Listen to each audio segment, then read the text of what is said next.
시키고. 예. 맞습니다. 네, 저는 이제 마지막 이슈로 한번 넘어가 보겠습니다. 아까 이제 헌법재판소 임명이 이제 2명이 됐지 않습니까? 네. 그러면 이제 앞으로 헌재의 심리가 어떻게 진행될까라는 문제인데 지금 보면 헌법재판소가 8명인데 네. 그 중에서 또 2명이 4월 18일 날 또 임기가 끝납니다. 문영배, 이미선이. 그래서 지금 나오는 이야기가 4월 18일 전에 뭔가 결론이 나지 않겠는가라는 견해가 지금 있는 거거든요. 네. 그러니까 이제 8명으로 해서 이제 정상적인 가동은 됐습니다만은 그렇게 되면 이제 이 4월이라는 또 시한을 잡는 거 이런 네. 문제가 지금 있는 것 같아요. 그런데 우리가 보자고요. 예, 2번의 그 전직 대통령 탄핵 소추가 있었는데 노무현 전 대통령의 경우에는 국회 탄핵 소추로부터 헌법재판소의 그 결정까지 63일이 걸렸죠. 기각하는데까지. 네, 기각까지. 2달 걸렸죠. 그 박근혜 대통령은 이제 탄핵이 헌재에서 인용이 돼서 파면이 되는데 91일 걸렸잖아요. 근데 우리가 지금 보면은 12월 14일에 국회에서 탄핵 소추가 의결이 되지 않았습니까? 그럼 4월 18일이면요. 넉 달이에요, 넉 달. 네네. 그러니까 저는 4월 18일 전에 나오지 않겠나. 예. 그리고 사안 자체가 이게 이제 이 그렇게 썩 어려운 사안은 아니고. 아닌 것 예. 같습니다. 그러니까 내란죄의 어떤 구성이 과연 되느냐 안 되느냐. 물론 내란죄가 안 되더라도 대통령의 이제 위헌 위법적인 문제 그게 아주 결정적인 게 뭐냐면 국회의 어떤 의사 진행을 방해했다는 부분들. 네. 그다음에 이제 이 체포조 운영이라든지 네. 그다음에 선관위에 일단 군인들이 들어간 문제라든지 이런 것들이 이번 사태에 있어서 본인들도 지금 인정하고 있는 위법적인 거예요. 왜냐하면 선관위에 군인들이 들어간다는 거 이거는 이거 헌법기관의 국헌문란이 해당되고 그렇죠. 그다음에 국회 이번에 개헌법이나 헌법도 보면 국회의 어떤 이 의결권은 보장해 줘야 됩니다. 네. 근데 지금 나와 있는 진술로 보면 끌어내 뭐 도끼라도 써 찍어내 네. 총이라도 쏴 네. 그다음에 이제 4인 1조로 끌어내 네. 뭐 이런 지시가 결국은 이제 국회의 어떤 헌법적 권한을 침해한 거고 또 하나는 나 그러면 뭐 제2, 제3의 비상점을 할 거야 라고 했다라는 이야기 이런 것도 이제 하나의 좀 안 좋은 지금 영향이 있지 않겠습니까? 그렇죠. 그렇게 되면 내란죄 부분에도 의열될 수도 있을 뿐더러 그게 아니더라도 실질적으로 이제 아마 대통령의 어떤 이 뭐라고 할까요? 이 위법한 행동 네. 이게 이제 사실은 문제가 될 수가 있는 거잖아요. 그러니까 내란죄 일 가능성이 저는 좀 더 높다고 보거든요. 네네. 이제까지 그 지금 나온 정황으로 네. 봐서는 국회와 선관위라고 하는 헌법에 의해서 설치된 국가기관의 권능 행사를 물리력으로 저지하려고 했던 정황들이 지금 포착됐기 때문에 이건 국헌문란 목적의 내란이 될 가능성이 높다고 보여지는데 설령 내란죄가 아니더라도 이거 그 한덕수 국무총리마저도 국회 본회의장 답변에서 절차적 실체적 양 측면에서 중대한 하자가 있다. 네.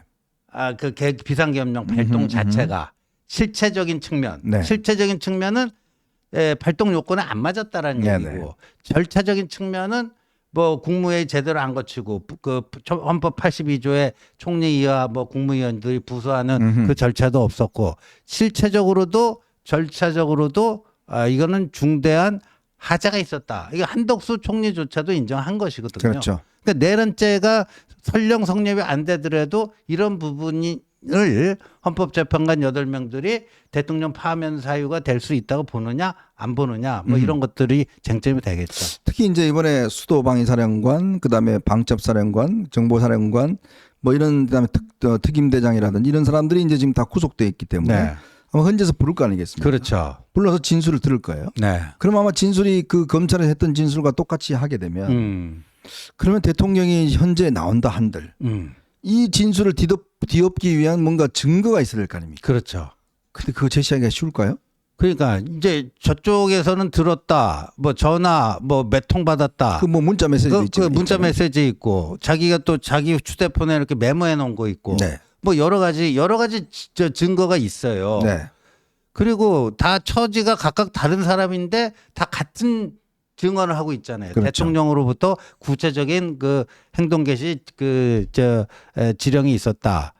근데 대통령이 그걸 반박하기가 쉬워 보이지는 않습니다. 네.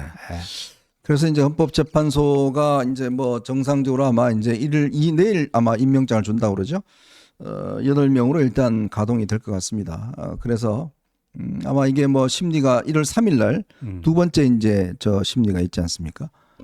그렇게 되면 아마 이 부분에 대한 이제 속도감 있게 진행될 텐데 아마 윤석열 대통령이 본인이 뭐 직접 나오겠다고 하니까 아마 이 부분 지금 쟁점이 되고 있는 윤석열 대통령이 과연 체포 지시나 국회에 들어가는 지시 과연 한 것인지 이런 것들을 아마 이제 확인을 한다라고 그러면 이 재판이 그렇게 뭐 썩 오래 끌 것 같지는 않는 그런 느낌입니다. 예, 그래서 이제 헌법재판소의 탄핵 심판은 좀 정상화될 것 같은데 문제는 이제 이재명의 선거법 항소심인데요. 네네.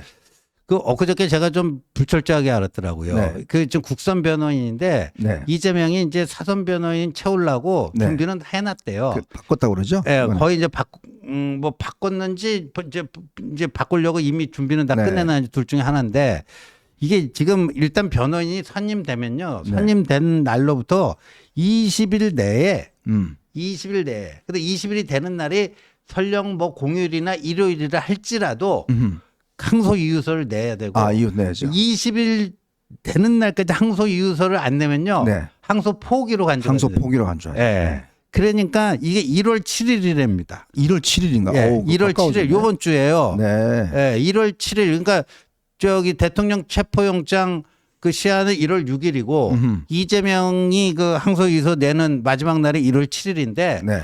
그래서 국선 변호인들이 아니라 지금 자기가 내정해 놓은 그 사선 변호인들의 항소 이유서를 쓰고 있을 거라는 거죠. 네네. 예. 예, 그래서 그때 항소 이유서는 그때 이제 접수가 되고 하는데 633 원칙에 따르면 11월 15일에 1심 판결이 있었기 때문에 2심 판결은 2월 15일까지 돼야 됩니다. 네. 2월 15일까지 되고 그 상태에서 또 이제 3개월이면 5월 15일까지 돼야 됩니다. 근데 이게 참 묘하게 돼요. 4월 18일 전에 헌재에서 윤석열 대통령 탄핵 심판에 대한 최종 결정이 나올 것 같거든요. 네네. 그러니까 그게 이재명 2심과 3심 사이가 될 가능성이 높습니다. 그렇죠. 네. 참. 막힙니다. 참. 자, 그리고 이제 오늘 여러분 아마 궁금해하시는 언론사의 신년 여론조사들이 이제 나왔는데요. 특히 그 중에서 자기 이제 대권 주자에 대한 여러 가지 조사가 나왔습니다. 근데 그 내용을 보면 이재명이 한 30%좀 넘게 네. 1등을 달리고 있고 뭐 일단 이쪽 같은 경우는 지금 뭐 홍준표, 한동훈, 오세훈 뭐 이렇게 세 명이 이제 조금씩 왔다 갔다 하는 것 같아요. 그러니까 이걸 보면 이런 사태에도 불구하고 뒤집어 생각하면 이재명이 압도적이지는 않습니다. 압도적이지 않아요. 네. 그러니까 이 정도 되면 이재명은 본래 한 꽤 많은 50% 넘어가는 지지율 나오는데 압도적이 않다. 그 이유는 뭐겠습니까? 결국은 아직 많은 국민들이 저기 19% 되는 국민들이 있는데 결정하지 못했다는 의미거든요.